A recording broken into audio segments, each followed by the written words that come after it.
Everyone, today is the 3rd of August 2025. Thank you for joining our discussion of the chapter 1 of the Avatamsaka Sutra. We're on slide 142. Again, a reminder, this is a section, the first section that introduces the people in attendance. And they happen to be very influential people. Their names are mentioned because they're very high level. They're like super bodhisattvas, or more likely they're Buddhas already, okay? And they are called celestial kings because they are rulers of all the heavens in the worlds. So that's why they're very big shot. How big are they? If you compare them, our president, my president, towards any of them, it's like comparing a foot soldier with an emperor, if you will. That's how big they are, right?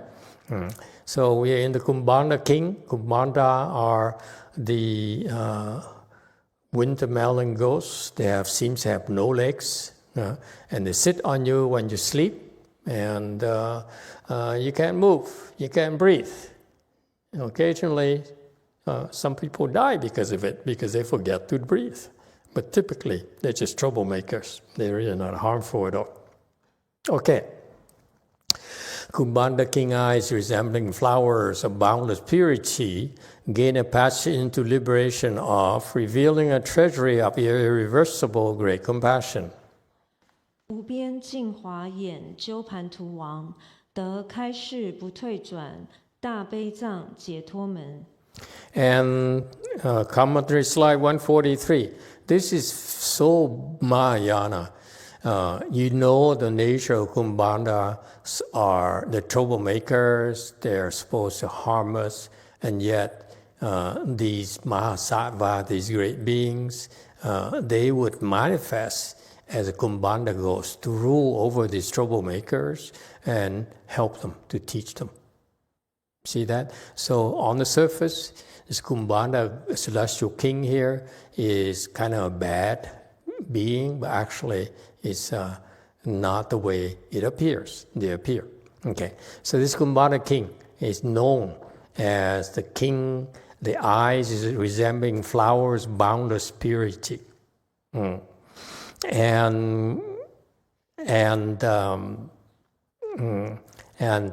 the point here is this: he has boundless purity, great compassion, and that manifests through the eyes. All right. Yeah. All right. And let's see, what else does he do? Irreversible great compassion, and so this is one of the key ingredients of wisdom. When you have wisdom, you have great compassion, okay, and you have boundless compassion. Okay, great compassion meaning that you feel like saving all sorts of living beings. Okay, you don't simply feel sorry for your own kind, for your family, for the people you know, beings you know, but it's for all beings. As long as you see them suffering, you feel for them. That's the nature of great compassion. It's no discrimination at all. Okay, and furthermore, great compassion also means that as long as you see these beings suffer in suffering, it's no different from you suffering. And the implication is that if they're suffering, you're suffering. It's just as if you're suffering. It's the same as you're suffering. Therefore, what happens when you're suffering? You're going to end your own suffering. Is that clear? So the subtlety is right there. They're always looking at others suffering instead of judging them. When people wrong us, we judge them, don't we? We look down upon them. We say, how could you be like this? I thought you were educated. I thought you wise, you experienced, and yet, you still make mistakes, and you're still doing stupid things. You're judging them. Whereas these beings, when we make mistakes, they look at us and they see suffering instead of seeing us wrong.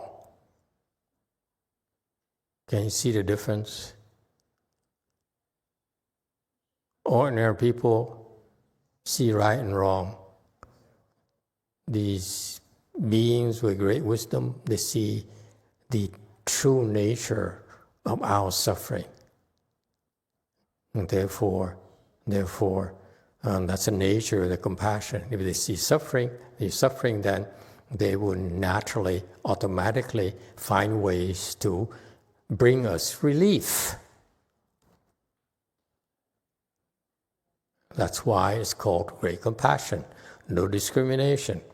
Any beings, when they see the suffering, it's as if they also are suffering themselves, therefore they find ways to end their suffering. Okay? And boundless, meaning that they have no limits. For us, for example, we say, haven't I helped you enough? Especially when you hear that, haven't I given you enough? Huh? And whereas these beings, they are boundless, they never keep score. Okay? As long as you're suffering, here it is. Let me help you. All right? Thank you. All right, next. Command the king vast great range, gain a passage into liberation of universally manifesting bodies that traverse all destinies. 广大面鸠盘荼王，得普现诸趣流转生解脱门。 Okay, next king. His name is vast great range. Okay, the note here gives you a no Chinese. And that's the source of our knowledge anyway. So it's good to learn more about the original language. Range here, it's translated as range, but the word in Chinese character also means for face. Okay, so actually what it means is that it's not face, but it refers to the scope of influence and control is great. So he has his territory, his area influence is very, very vast, very great. Okay, and what does he do? He became enlightened. That's what's meant by gain a passage in liberation. A passage in liberation. What does it mean, passage into liberation? We read this constantly the past 3 years or so. What does it mean to you? Why is it called passage into liberation?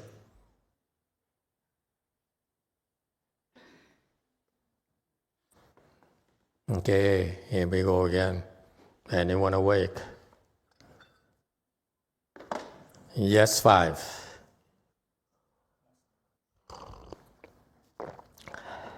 Master, is that because we have to go through a lot of obstruction before we reach the liberation? Yeah, we go through a lot of obstructions before you attain liberation. That's why you call passage into liberation. All right, obstruction or yes, narrow passages, difficult passages. Yeah, it's not incorrect. Oh, who else? What else? What do you think? Why is it called passage? Yes, 7.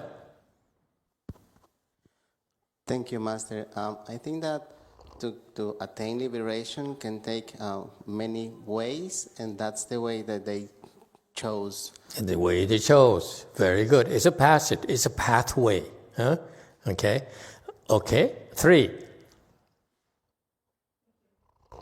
Thank you, Master. I was thinking it's the person chooses, whatever path, and it may take a while, and a passage may go up and down and wide and narrow and difficult as well. Obstacles. So, what does the word passage invoke in your mind?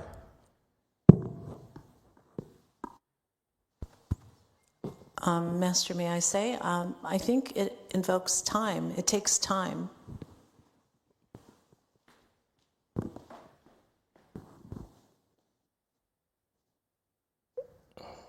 Takes time. Yes, absolutely. What else?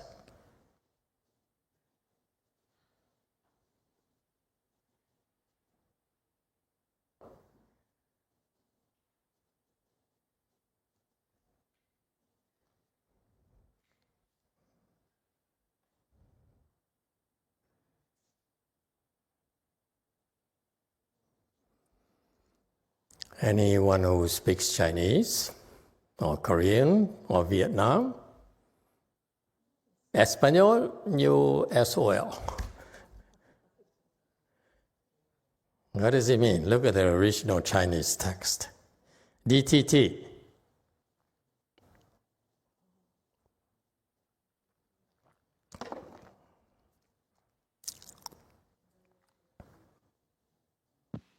Master, I can't see the Chinese word. What is the Chinese word for passage in this context?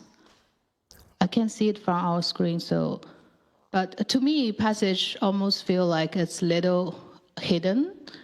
It's not like something people can easily see or find, and it's a narrow way to liberation that many people need to find and go through it.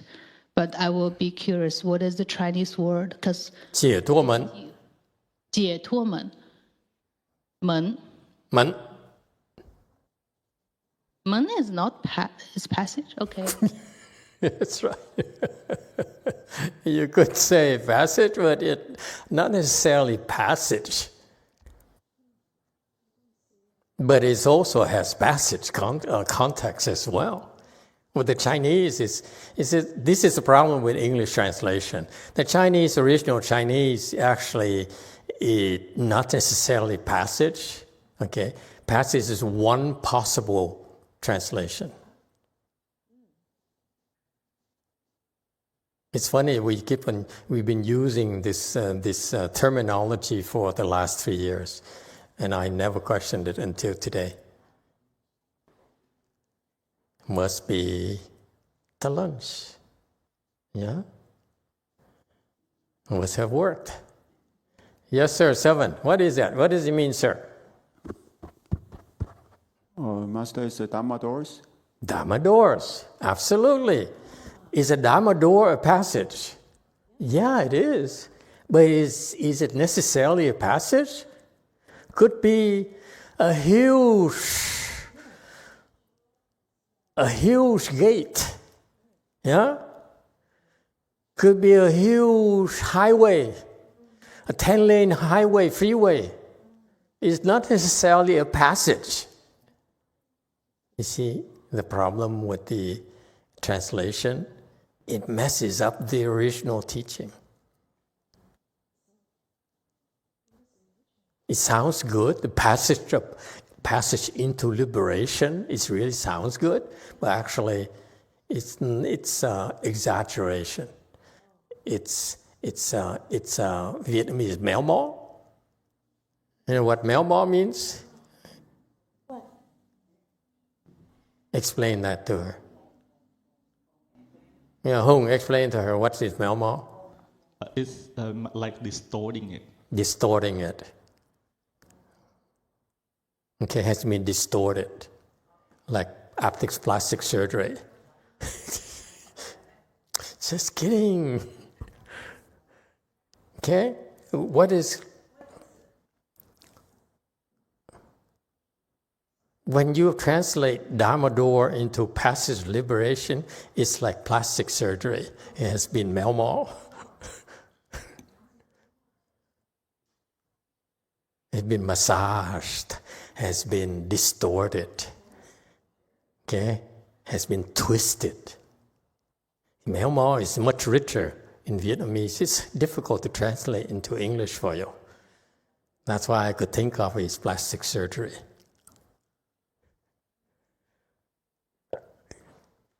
Okay? It is Dharma door, the Dharma door. Yes, in the back. Master, I think reason why we call it Dharma door is outside we don't see it. Only when you walk into the door, you can go inside to see what it is inside. You can see the beautiful cái chữ áo diệu inside of the. That's tough for the Vietnamese. That's too much. Okay, that's the idea behind it. Yes, absolutely. Here's what it means: Dharma door.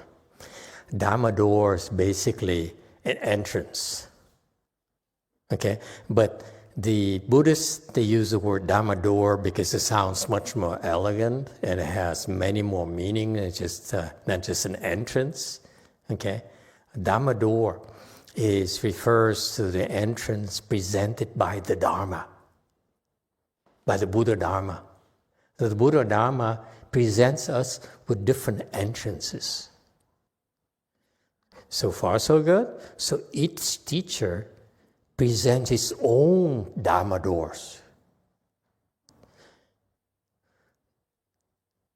Some teachers present Chan Dharma doors. Some people present Tibetan Dharma doors. Some people present Pureland Dharma doors. Some people present Sutra lectures Dharma doors, and so forth. So each teacher has his own preferences, if you will.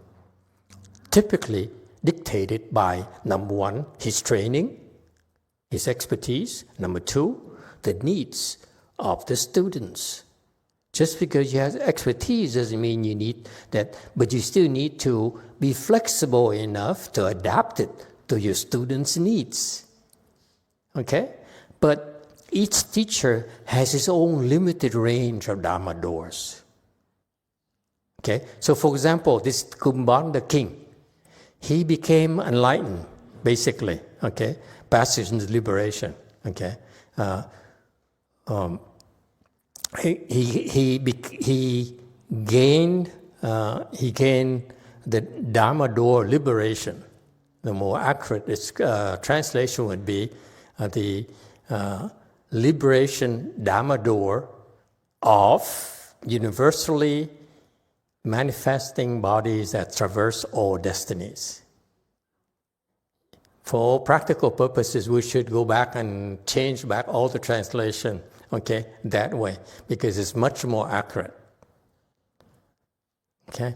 All it means is that this particular Kumbhanda celestial king, he became enlightened. He became a big shot, like he is, by doing this Dharma door, by manifesting bodies that traverse all destinies. Okay, guys, this is way beyond being enlightened. You hear?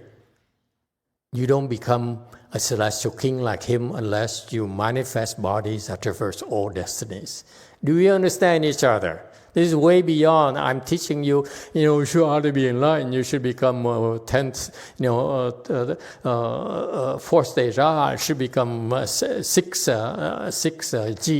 ground Bodhisattva, and so forth. It's way beyond that. It's no small thing. It's no more small feat. Is that clear? It's way beyond enlightenment. So it kinds of reminds you that it's a big, wide world out there. There's a lot more going on than what we know, what we are typically preoccupied with. This range here, this realm of the celestial king is way beyond that. In other words, we talk about this because we really want you to go beyond what you know.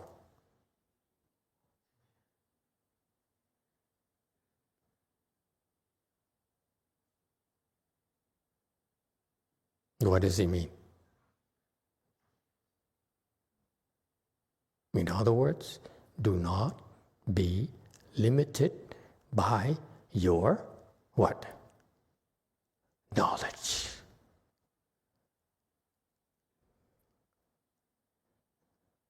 See, subtlety now? One of the biggest problems we have in Mahayana is obstruction of knowledge. Yeah? You know how to get the 4A. You know how to cultivate cha now. That becomes an obstruction for you.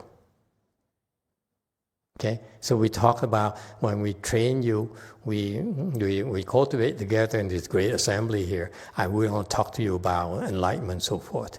But here in the Avatamsaka Sutra, we talk about, listen, after we reach enlightenment, at a higher level of enlightenment, before you become a Buddha, you become celestial king and so forth. Okay? And in order to get to that level, this is what you do.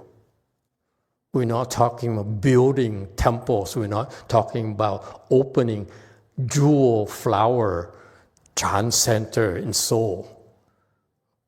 How does it compare to this Dharma door of manifesting bodies that traverse all destinies?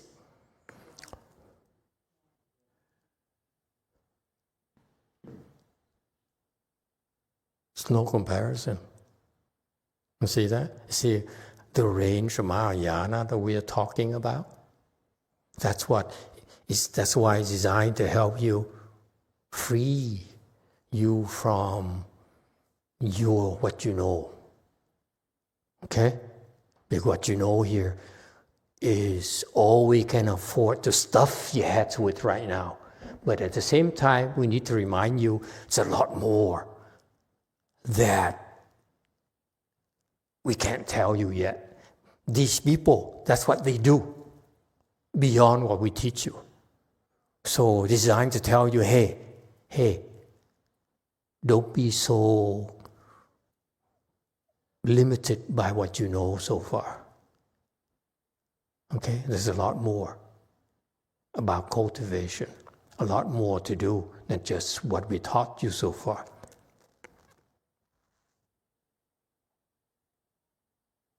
Okay? This is why, you understand, this is why I'm not worried about getting the temple for you where you can be shielded from all the noise, from all the affliction from people, and you basically cultivate behind the four walls and you become purified, okay, and so forth. That's a very tiny form of cultivation. Can you see that? This is real cultivation, folks.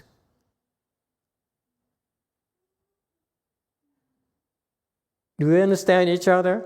You think cultivation is about meditating and dropping everything? No, they get engaged.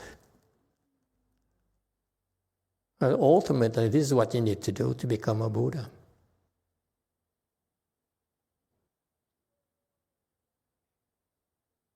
So there's a lot more going on than you think. Okay? So keep an open mind. There's a lot more than we are not telling you yet. Don't get a big head and think I know everything about American Mahayana. There's a lot more, folks. Okay? And that's the difference. We need to prepare you for that. Are we awake? Did I lose anyone? Did anyone just think that, oh, this is too much for me, I just want to become enlightened, this is bad enough already for me, now he wants me to become a celestial king? It's not about you becoming celestial king. It's about you, about preparing you, but about planting the seeds for you to avoid being bounded by your knowledge.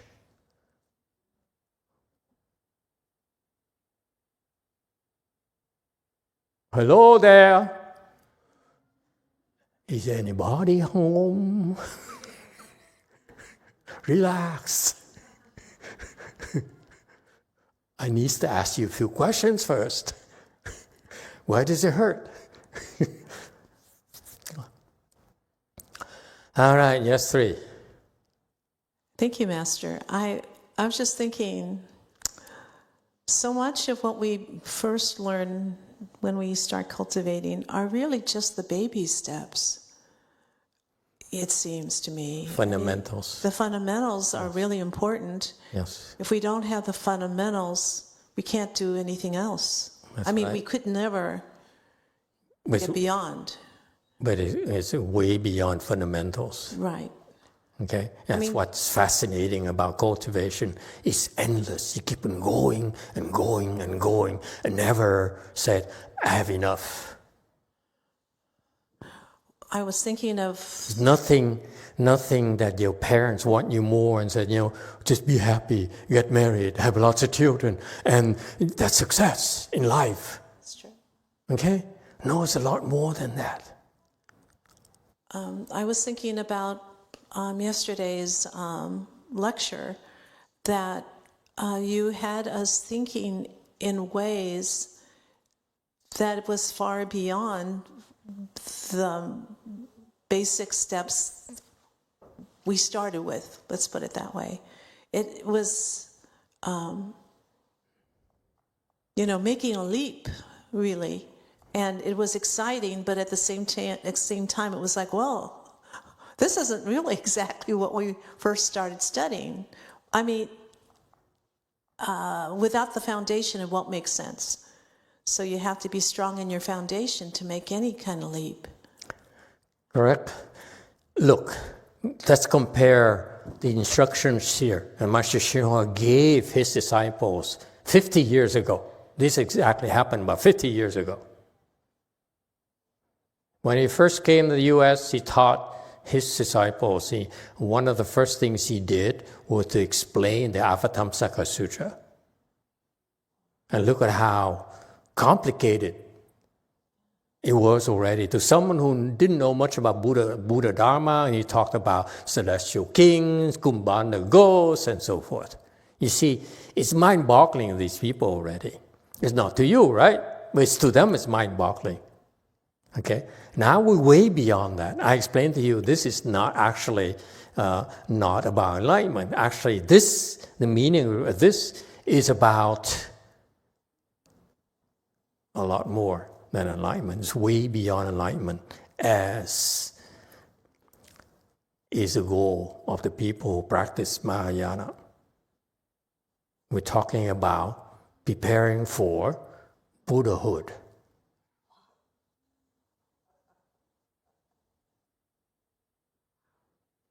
Never heard this from Master Xinhua, by the way. Never, ever. He never talked about this, how to prepare for becoming a Buddha yourself. Anyone? Huh? It's right here. And yet he never explained it in this angle, this perspective. This is what it takes. This is what it takes for you to prepare to become a Buddha. It's not about enlightenment anymore, folks. We're way beyond that. He could only explain about enlightenment to his disciples. Okay? I just point this way, meaning, dumb people. Okay? Okay? But this is way beyond that, folks. See, the content is there, the same text. But the way he explained it is only about enlightenment, right? Dharma door. You need to go through this to become enlightened. But actually, it's way beyond that.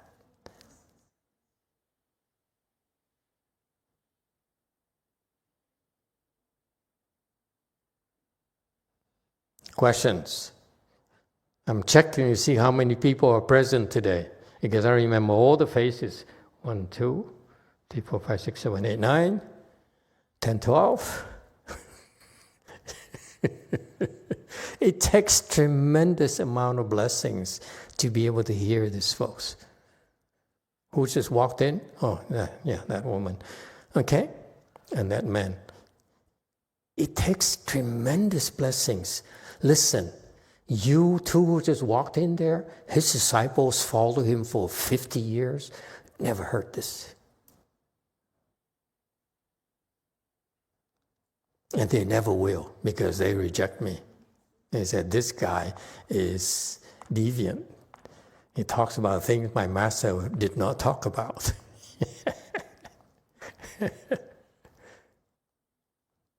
And therefore, I'm just happy. This is all I'm given. I'm perfectly happy with it. Losers.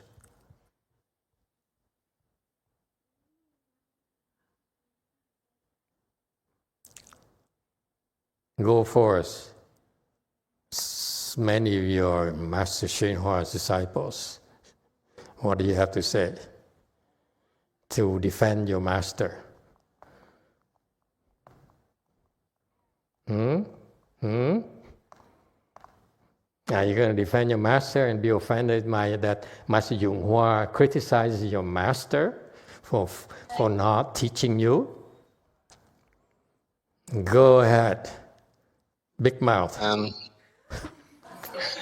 Amitabha Master, yes, indeed, this is the first time ever we heard about that, and actually a lot more things to do if you think that the big Mahasattva or the what they're doing, so it's a long road to the Buddhahood. See, that's what losers talk. That's how losers talk. long road to Buddhahood. God, it's so Chinese. I can't stand it. How can you live like that? And we are very, very lucky that we God. that the first time today ever. Now he's kissing up to me. This is so horrible. It's getting worse and worse. No. What I'm trying to tell you, it's so exciting. That why so exciting? And please don't take this wrong. Okay? Because you are so special. They have to explain that to you. Except for the losers. And the people accuse me of calling them stupid, which I never did.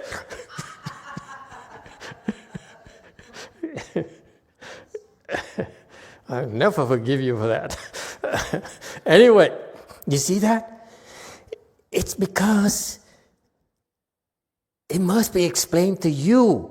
You need to be prepared so that you're not going to trip and fall when you're there. They're so far away, there's no need to bring it up. So when you bring it up, what happens when you talk? You bring it up to them, oh, Master, you're so great, I'm so grateful. Baloney. See, you just heard it. This is what we don't want to hear. Okay?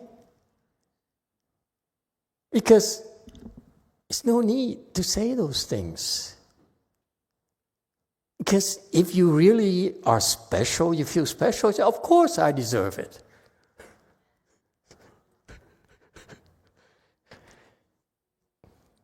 DTT. Now we're all awake, aren't we?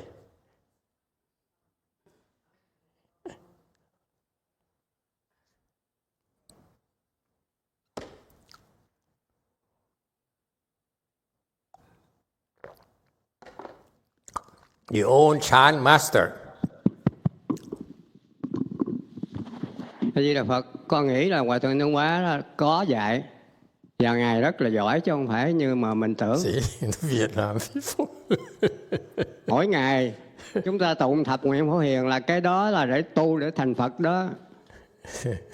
Là cái cuốn mà trong Kinh Quan Nghiêm mà Phổ Hiền Phật tác thập nguyện coi. Cái con đường mà nhất giải lễ kính chư Phật đó là cái đó để dẫn đến làm Phật đó. Chứ không phải dừng lại ở giải thoát, phải dừng lại ở giác ngộ. Thứ hai là các chùa Việt Nam chỉ khi tụng xong rồi chỉ nhiễu quên Nam Mô Bổn Sư Thích Ca Mâu Ni Phật thôi. Mà cái chùa Hòa Thượng Nhân Hóa đó, nhiễu quên là Nam Mô Tiêu Tai Duyên Thọ Dược Sư Phật. Thì con thắc mắc rất lâu, nhưng mà đọc cái phẩm Phổ Hiền khổng mà Dược sư mà thất Phật đó, thì Ngài Phổ Hiền có nói là nguyện để tôi giúp cho, tôi độ cho. Nhưng mà không phải giúp mà độ, bỏ chừng nửa chừng. Tôi giúp xong rồi sẽ sớm thành Bồ Đề. Tức là dạy cho thành Phật luôn, khi mà cầu nguyện cái danh hiệu Phật Dược sư. Thì như vậy Hòa Thượng đã gài cái con đường cho mình đi tới đó rồi, chứ đâu cần phải mà nói ở đây. Con thắc mắc lâu tại sao mà Việt Nam thì chỉ công phu khuya xong là diễu quanh chỉ Nam Mô Bổn Sư Thích Ca Mâu Ni Phật thôi. Chùa nào cũng vậy. Mà qua đây thì Hòa Thượng Nhân Hóa gài vô là Nam Mô Tiêu Tai Duyên Thọ Dược Sư Phật. Thì đọc cái cuốn mà Kinh Dược Sư Thất Phật đó, thì mấy ngài đã nói nguyện cái gì tôi giúp, nhưng mà tôi giúp cho đến thành Bồ Đề luôn. Rõ ràng trong đó. Thì Hòa Thượng đã gài cái chủng tử đó rồi, vô rồi. Xin hết.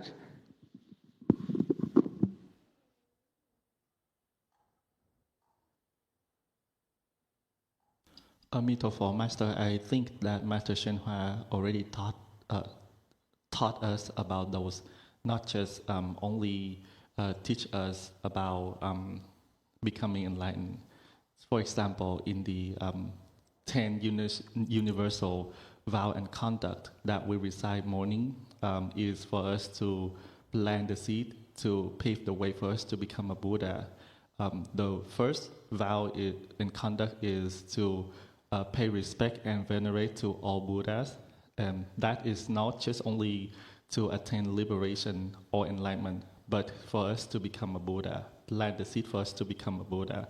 I know that in many Vietnam temples, after the praises, we will circumambulate and recite Namo Fundamental Teacher Shakyamuni Buddha. But with Master Shenhua, he taught us to recite Namo Quelling Disaster and Lengthening Life Medicine Master Buddha. So I read in the 7 Medicine Master Buddha's Sutra, it is said that universal worthy bodhisattva will help accomplish their wishes, but not only help them haphazardly, he will help them so that they can become Buddha as quick as possible. So this is when Master Shenhua inserted those teaching into the practice, not just spelling it out like us. Very good. You see, again, let me point out to you, remind you again, Master Shenhua explained this 50 years ago when his students' level were very low. And this is as far as he could bring them without alienating them. Okay? And I meant it because you are at the level where you have the blessings and you have the potential to go much further. That's why we explain things a lot in a deeper level, far greater levels than he could for his students. So you see, this is the big advantages of cultivating together, because the presence of so many of you who need to be prepared for way beyond enlightenment. Okay? And therefore, those who are still not there yet have the great benefits of planting the seeds for that, because you need to hear those things before you're able to benefit from it later. Okay? And that's a difficulty too, by the way, from lecturing. You lecture, if you teach a class, you teach the 7th grade English, you just teach that level. But with the class has 12th grade and grad school and postgraduate school, it's a lot more challenging to teach without making you lose interest. All right. What does he do? Bodies that traverse, meaning that... traverse again. Traverse is not wrong. Okay. 出去, 先出去. So basically, it says here that he manifests bodies. You see, remember, it's not enlightenment now, it's an application of enlightenment. After you become enlightened, this is when you use your wisdom and you develop skills based on your wisdom to traverse, to go in various destinies. You see that? One step at a time. After you become enlightened, this is when you now have the need to prepare for this level of work. Therefore, you have to develop the ability to traverse, to manifest, to go to all sorts of destinies. Is it clear? The language is very, very precise. It manifests all places, all directions. Meaning it's not limited by space or limited by manifestation, by body types. See how big it is?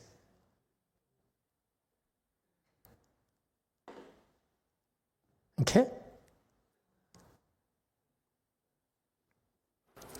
And another word here in Chinese is shen, meaning that it manifests a body in these destinies, meaning that he manifests as a body of a woman, a body of a cockroach, a body of a king, a body of the devil, Satan.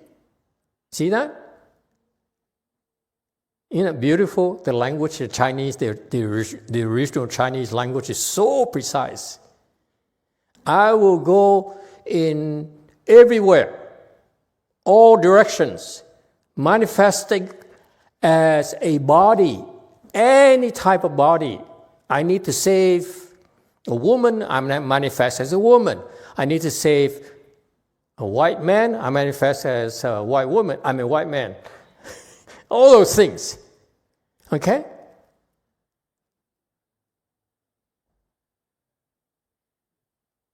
It's mind-boggling, isn't it? That's called application of wisdom. How to use wisdom, folks. You're learning what your beautiful wisdom that you're trying to develop. That's the next step. Yes, 3. Master, does that mean there that universally manifesting bodies, does that mean like all at the same time? At the same time, possible. Master Xinhua, that's a very good question. Master Xinhua says, I was so busy that because I have to help so many beings, but until I reach a certain age, okay, I have 16 bodies. He's referring to an arhat. When you reach the fourth stage arhat, you can have up to 16, manifest 16 bodies. And he became less busy. I said, 16 only? You are forsaking your Chinese people, Master. 16 is not enough for California.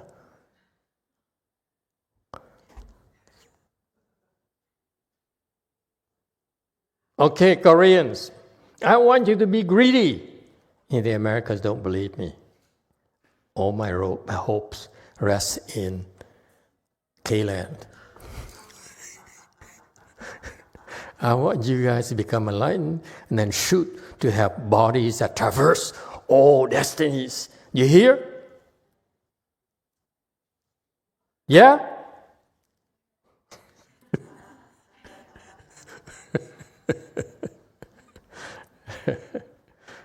Think big.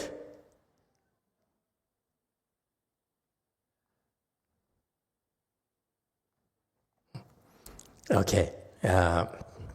All right. So, it also says here, Master Shen explains more. It says, traverse also means going through birth and death, meaning that actually it manifests being born. Okay? Yes, DTT. But where we start to have be able to manifest multiple bodies. The reason I'm asking this is like I've always felt like I'm limited by who resonates with me and who I can help because, I'm just one person. Some people see me and they resonate with me. Many don't. Mm-hmm. But if you're actually able to manifest as different people and different bodies, different backgrounds, and you can reach out to more people. Yeah, then you can really save Jumi right there. As you are, as the way you are right now, it's not possible. So... Yeah, see, she gets it, yeah. At what level will we be able to go beyond just my one body and the one... This level. Celestial King. Wow, okay. Got that? You're beginning to see how the real Mahasattvas function. Okay? Here we are, all of us struggling just to get the fourth stage, become enlightened and so forth. Okay? And here comes along this Avatamsaka Sutra. It says, hey, you're thinking too small. Set higher goals, man. Woman. Or it. Okay? Here's the analogy. When you study with Master Hsuan Dharma, okay, versus studying another master, for example, I see the difference. I've checked quite a few of them. Vietnamese, Taiwanese, Chinese, so forth, American, Tibetan, all sorts. Okay, and here's the difference. What I love about Master Hsuan is that he says, I'm going to lead you there. Now, looking back, this is what I see. He says, I'm going to point you in that direction. Okay? Whereas the other teachers that I found, okay, including Master Hsu, for example, okay, who's sort of like 3/4 of the way.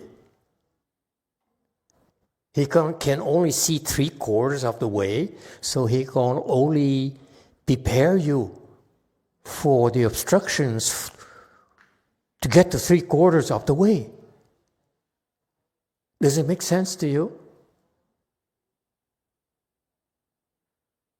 That's the difference. This is why the range or the vision really, really matters.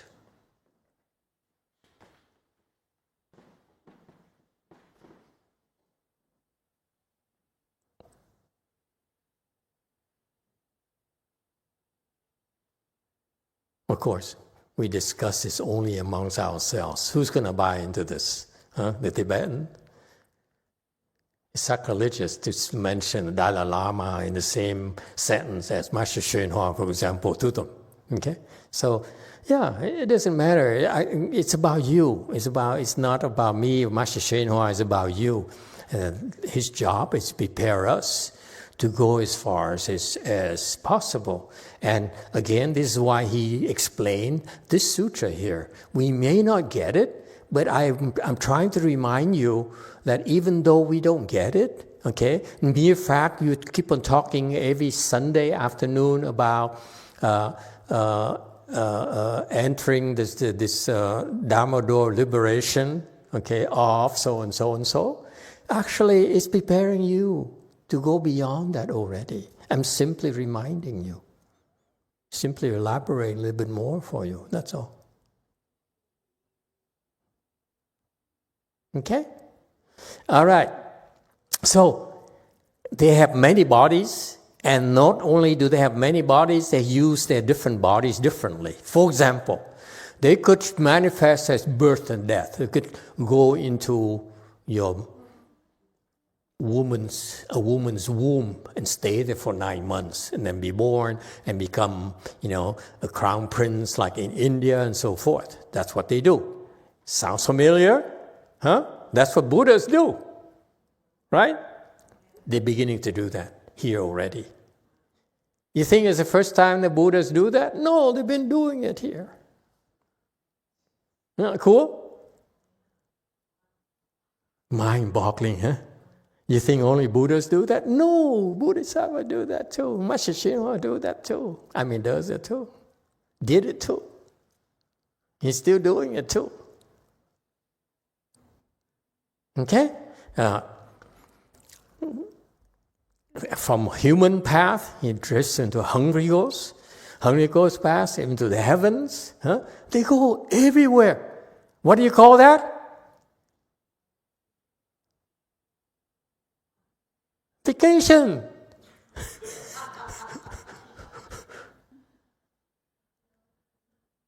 It's fun, folks. You think they go there, oh, I hate this. I don't like to be a cockroach. Only depressed people think like that. They say, oh, this is so much fun. I like this. Yum, yum, yum, yum, ooh, plastic tastes so good.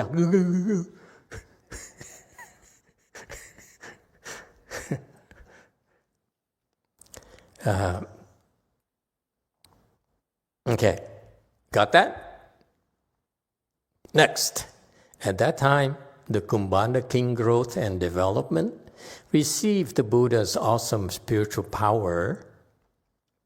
时增长鸠盘荼王，成佛威力。Universally contemplated the Kumbhanda multitudes and spoke the following verse. 普观一切鸠盘荼众而说颂言。So this leader here, this guy here, the guy who speaks the verses, what he does is he uses the Buddha's help. Remember, if it's not the case, I wouldn't want to listen to him. Trust me. I know, all due respect, I know you're celestial king and everything, you're powerful and everything, but I'm here to hear the Buddha. Listen to his words. I'm not here to listen to your words. Seriously, my time is valuable to me. Agree? Anyway, so he says, he speaks, because this is part of the sutra, therefore he only speaks because he got the Buddhas to help him speak. First of all, okay? Number one. So actually, he uses the Buddha's wisdom, meaning what? A lot of these beings do. I want you to think, read between the lines like you Vietnam people like to do. Read between lines. He's looking at me. Chinese people read between lines. Korean people, same thing, you read between lines. Amigos too? Never mind. Okay. The point being that what is it really happening? What's really happening is that even this being here, this Kumbhanda celestial king, at his level, extremely high level already, you got that? He still gets help from the Buddhas to do his work. Pay attention, boys and girls. You're not alone. Don't listen to that song. We're all alone. No. We're never alone. Don't believe those songwriters, musicians and those people. They're limited, okay? We are always connected with the Buddhas if we simply allow it to happen. So this guy here, when he does something important, I want you to think about this. What he's doing and what he's about to do next is very, very important. He speaks verses about the Buddha Dharma. So he made sure that he does not make mistakes. So how does it happen? By asking the Buddha to help him. So it's not him, but it's the Buddha. Only speaking through his mouth.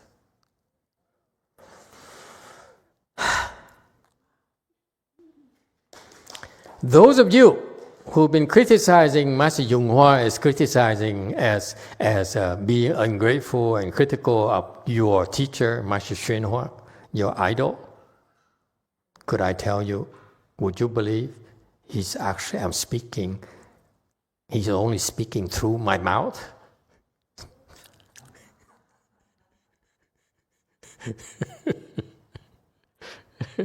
Losers, huh? Isn't that cool? We're not alone, folks. When we do important things, if you commit yourself to do important things like these celestial kings do, guess what? They get help from the big honcho, the Buddha. They will not let them fail.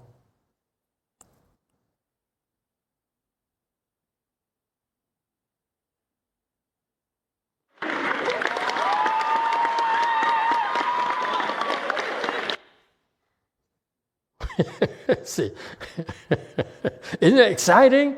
Hey, believe, because it's happening here. Okay?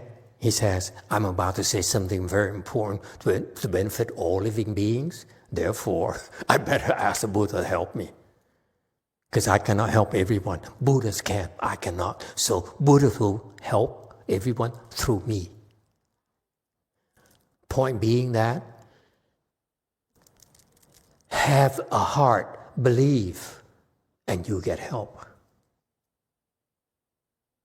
It's because you think so small. You only think of myself. And then you only want to worry about myself and scheme for myself. And that's why Buddha says, go for it. I wait until you're ready. Huh? You don't need my help. You scheme for yourself, you don't need my help.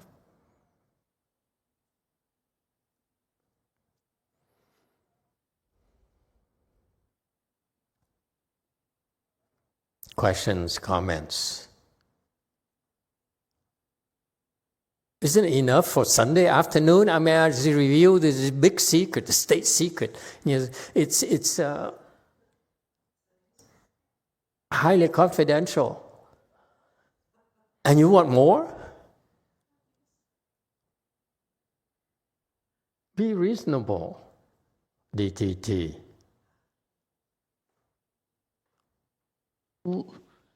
How do I make a bigger vow to help? Like, because I am small, so I want to help, but I can only see small things that I can help. How do I make a bigger vow to commit myself to help more? Is it fair to say that you really want me to make a vow for you? That's not really my question, but you can make a vow for me and I will follow through. Okay, you got that? You got the drift? You see, my answer is too subtle. And that's my problem.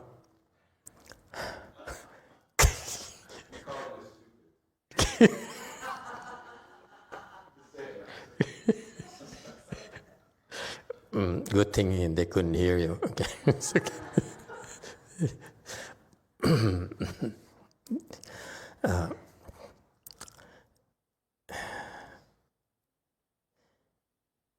All we can do is try our best. And the point that how I'm going to answer her is that don't ever say that I've done enough. I'm going to give it my all, make a vow as big as I can think of, okay? Because that's all I have right now. And with that, it's good enough for me to go further, a lot further. And when I get there, I will see more.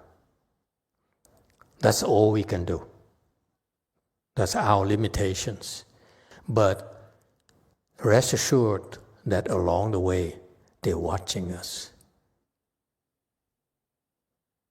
Okay? Because how do we get here? Because a long time ago, we made a vow. We said, I want to become just like you.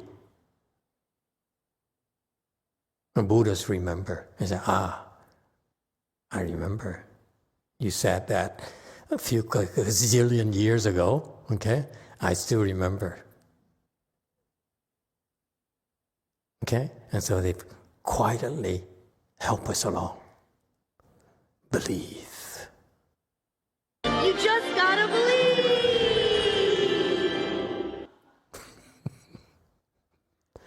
Got that? Have no fear, okay? They're watching over us. I really believe it.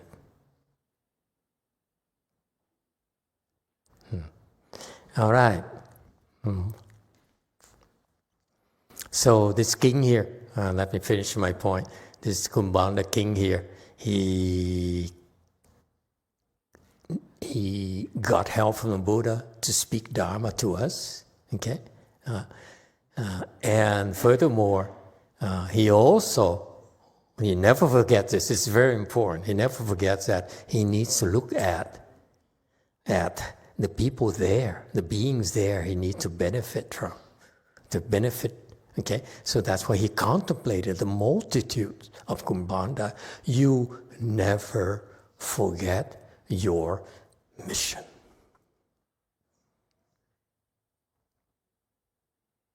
So what's your mission?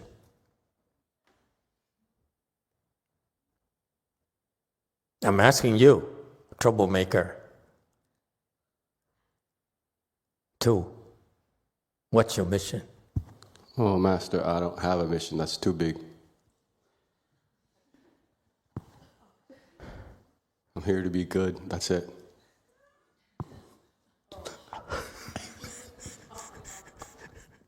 I don't have time for big talk. Mission. That's big talk. That's too much for me. It's a small thinker. Okay?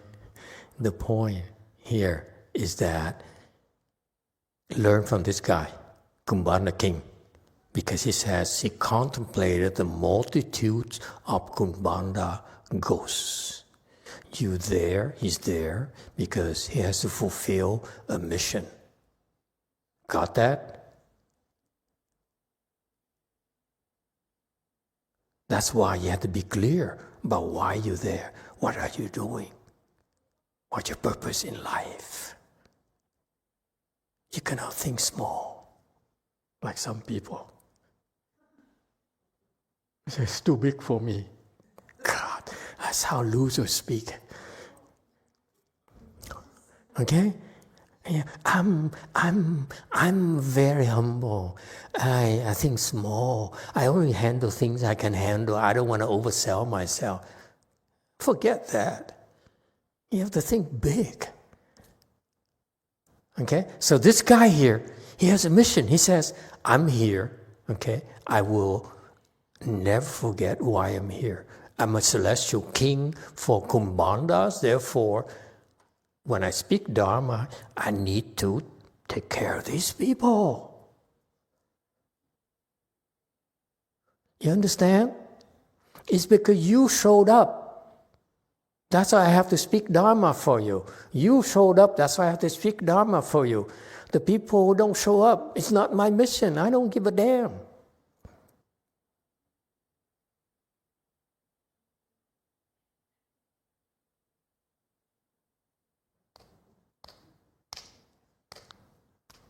Questions, comments? You're making a difference. People like you, because you represent the group of people, kinds of people, beings who are like you, therefore need to be addressed. Your needs have to be addressed.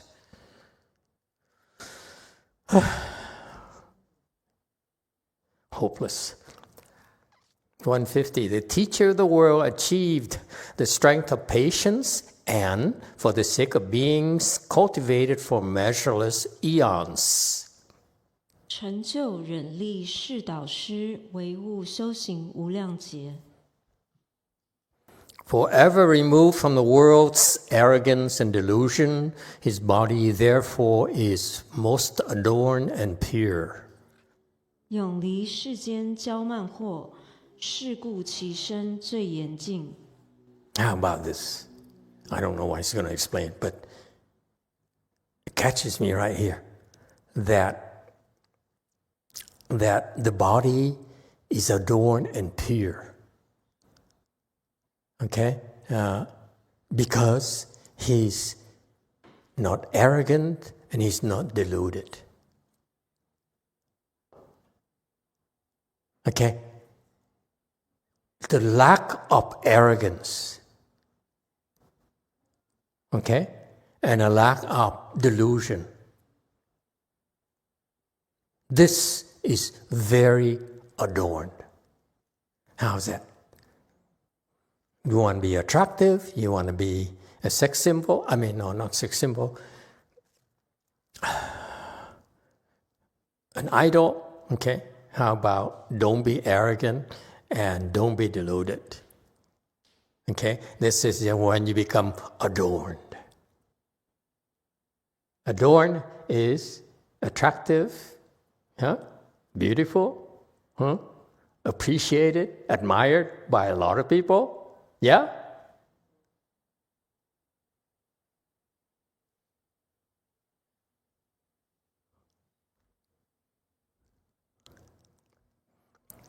$152. The teacher of the world achieved the strength of patience. Okay, what does it tell you? Teacher of the world. What's his mission? To teach the world. See? This is what big thinkers, they operate in a similar fashion. They're very clear. What is my mission? He look at the Buddha and say, oh, he's a teacher of the world. Okay? He came here because he wanted to teach the entire world. So far, so good. What does it take to teach the entire world? You need the strength of patience. Anyone who's a teacher, you need the strength of patience. You need to teach your children, you need to be more patient and more patient. Because as they grow older, it requires more patience, more strength than you think.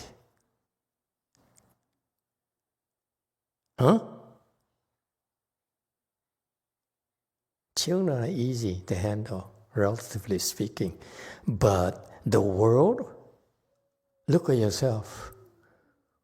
Who can teach you? No one. That's why you are the way you are.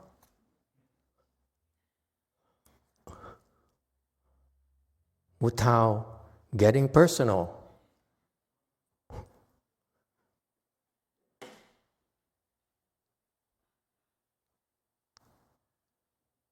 Got that?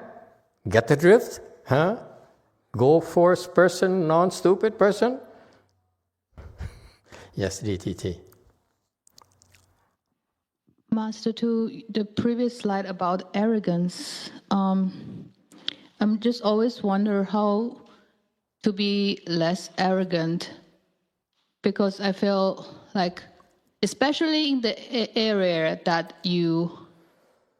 I might think myself is slightly more accomplished than others. Like, Like if I'm balancing, like Master, you are teacher, right? So you are better, you are superior to us. But like, how do you balance being arrogant and look down upon us versus? That's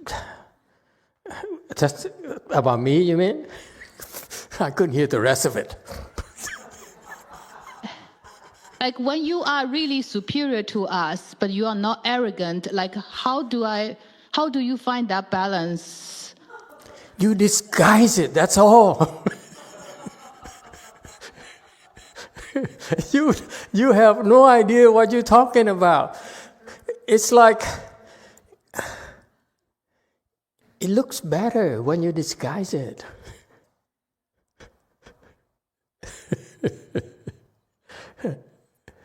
It's okay. It's perfectly okay. The reason you're arrogant is because there's still a self. I'm better than you. Huh? I'm smarter than you. I'm richer than you. I'm more accomplished than you. I'm stronger than you. I'm more adorned than you. Okay? Because there's an I there.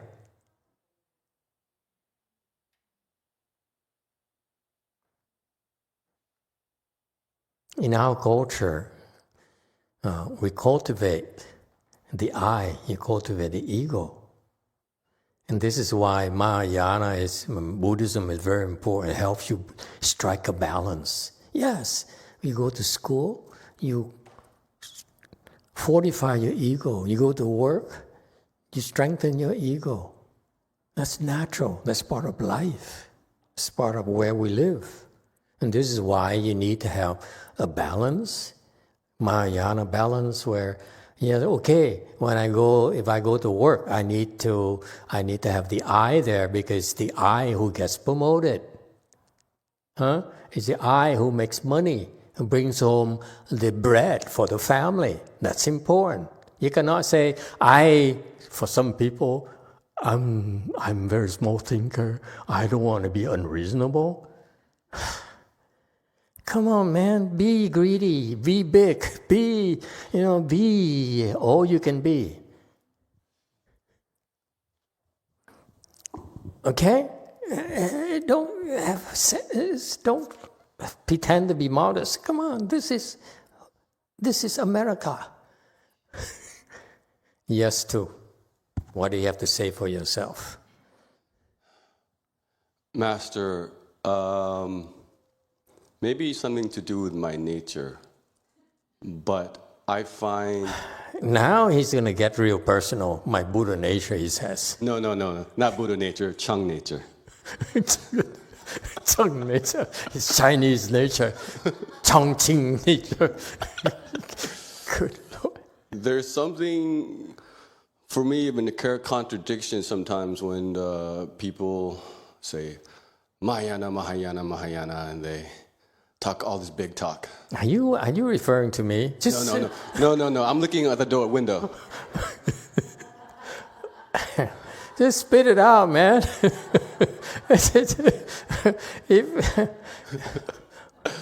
So, some people will say all this, their practice of Mahayana and their big ideals, and they walk out the temple and they can't spare a kind word to another human being.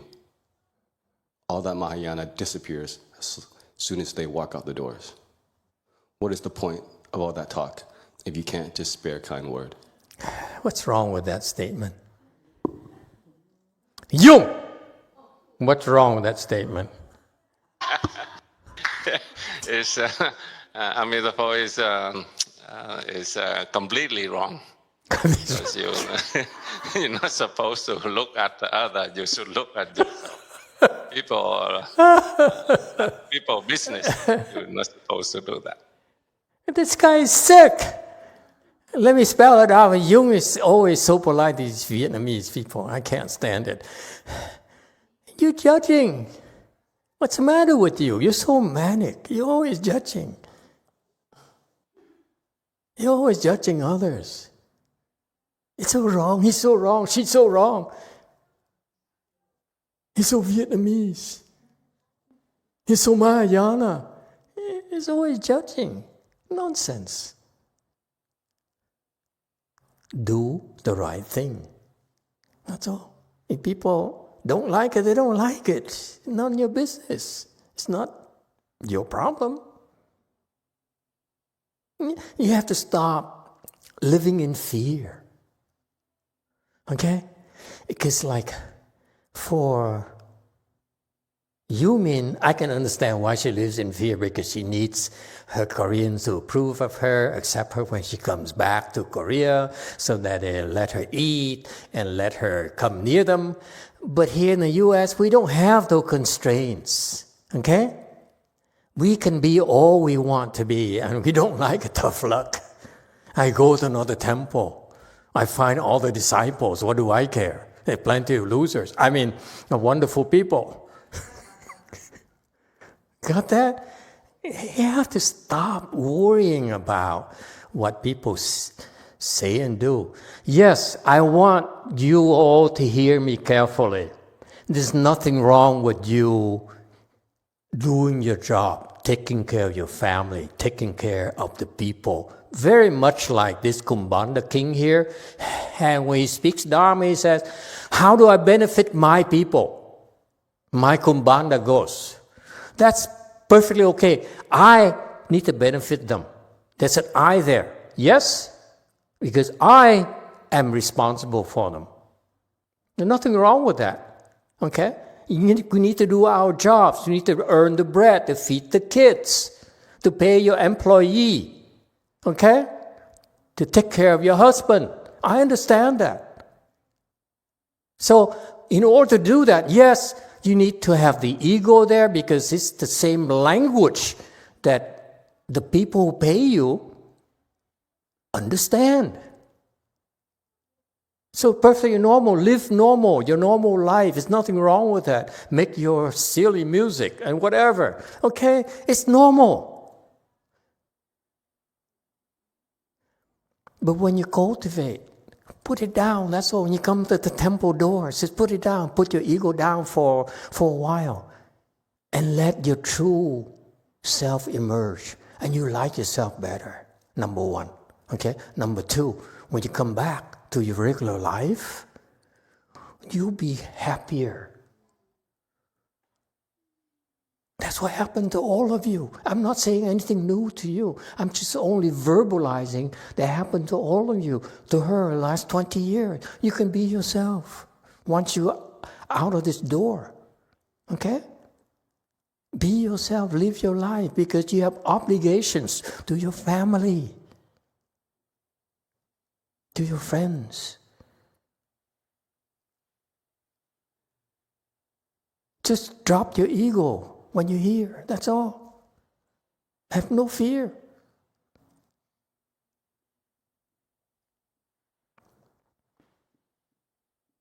Okay?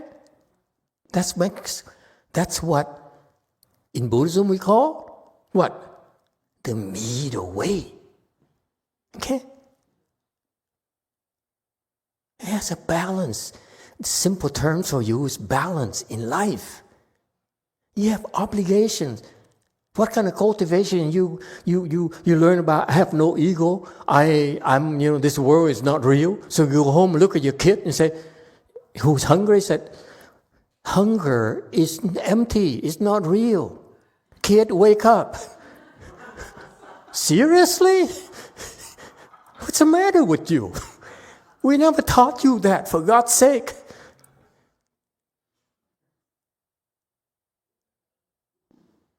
It's the middle way.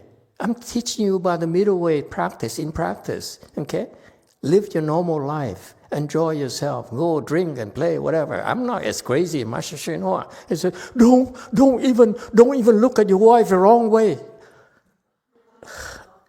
I struggle with that for all these years, okay? But when you come to the temple, just behave yourself, that's all. That's the middle way. It's balance. This is the same in the same fashion. When you go to school, you go and get your degrees. Okay? How do you strike a balance? No one ever taught you how to strike a balance in life. Because all you learn is about your ego. Keep on inflating your ego. Yes, you're special. Yes, you're important. You're important. That's why I'm subscribing to you. I'm buying your product. I believe you. Okay? But there's a balance. After that facade, be empty when you cultivate.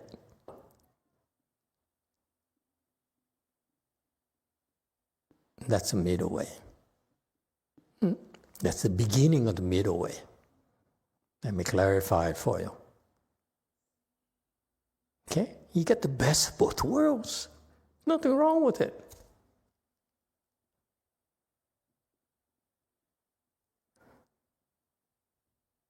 Okay? Thank you, everyone. We stop here today.